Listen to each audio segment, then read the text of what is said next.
Laura Jays is at the Harris HQ at Howard University in Washington, D.C. Laura Jays, give me a sense of the mood there right now. Yeah, it's pretty quiet and it seems to be really dying down in terms of that celebratory mood, a bit premature a few hours ago. And you would expect that as these numbers start to go in. Quite frankly, they expect Kamala Harris to be doing much better at this point. We've seen a memo go out from Kamala HQ saying it's going to be a long night, don't worry, there's still a path to victory, there's not going to be a result tonight, but just stay calm and carry on. So that is the message to her supporters. That is an optimistic one at this point. Let me just take you through a few of the numbers that we're looking at here. Let's start in Pennsylvania, because if you look at Georgia and North Carolina, it looks like Trump now has the lead in those states that she cannot catch up. Even when you break down the counties where he is overperforming. Statistically, yes, she can make it up in North Carolina and Georgia, but on trends, she can't. So let's look at Pennsylvania. That is the state that she held 3 rallies in yesterday. The last one finished at midnight in Philadelphia. There's a couple of counties there that have a few tells in them.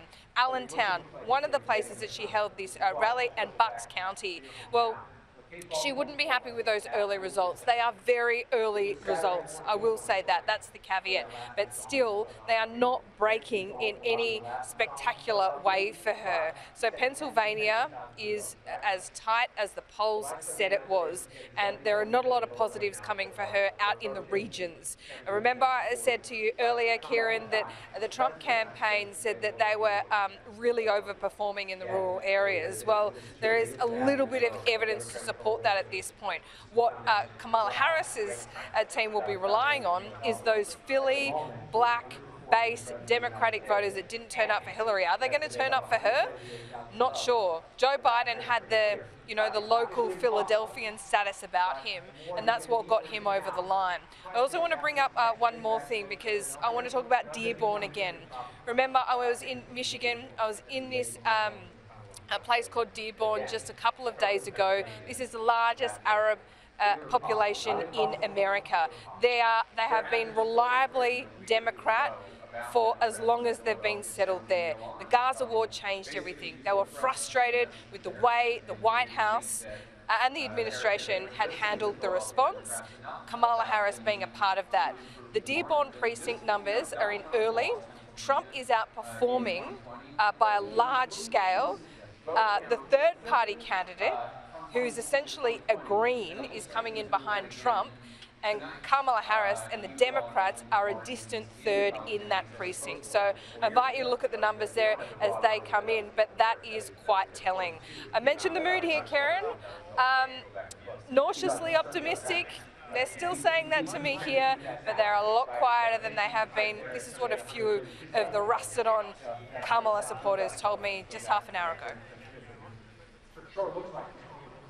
I'm very nervous because I think I was expecting a bigger difference between the two at this point.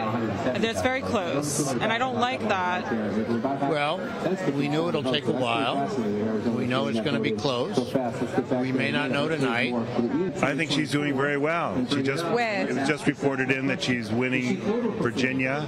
She won Maryland. I'm feeling pretty good. Obviously, the numbers are where they are, but it's still pretty early. Not worried at all. We do know that Donald Trump is winning in the elections in states that we knew that he was going to win in, the southern states. We still have our blue wall strategy, and so we're laser focused that Kamala Harris, and confident rather, that Kamala Harris will be the next president of the United States. Laura, when you look at the polling, there's been a big question as to whether it would be accurate. It certainly has been accurate. It is very close. We didn't know which way the battlegrounds would break. They're breaking in Trump's direction at this stage. Certainly the ones that have been declared have, and the blue wall is so crucial for Harris if she's to win the White House. And at this stage, it's looking more and more slim every time we speak. It certainly is. It's a narrow path. It is all about the blue wall strategy now. Look, going to places like Detroit over the last couple of days as well, there didn't seem to be as many shy Trump voters. They were happy to tell me that they wanted to vote for Trump. and they were giving the reasons why. Even the Democrats who said they were voting for Kamala Harris, and we're talking as we get out to the regions as well, the rural areas, they're like, yeah, well, we're going to vote for Harris, but we're not so sure about her. We'll still do it. We'll kind of hold our nose and do that. So there wasn't this passion for Kamala Harris as you got out to the regions. And to give you some context, you know, Detroit is a car-making city. There are so many, thousands upon thousands of jobs that relies on that industry thriving. And they weren't quite convinced that she was for them. So Biden did have the unions.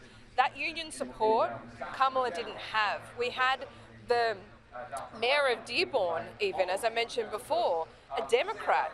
He didn't endorse Harris. So all of these things matter now that she needs to hold the blue wall. And where she's held these rallies, particularly in Pennsylvania, well, there's a massive regional city divide. Yes, they love her in the cities, but once you get out to the regions, they're really torn. I mean, people flat out said to me, well, we felt richer under Trump, and it's all about the economy for us, and that was resonating. Yes, for younger women, it was the women's rights, abortion issue, but when it came down to it, it was all about the economy for most of the other people that we spoke to, KG. Laura, thank you very much.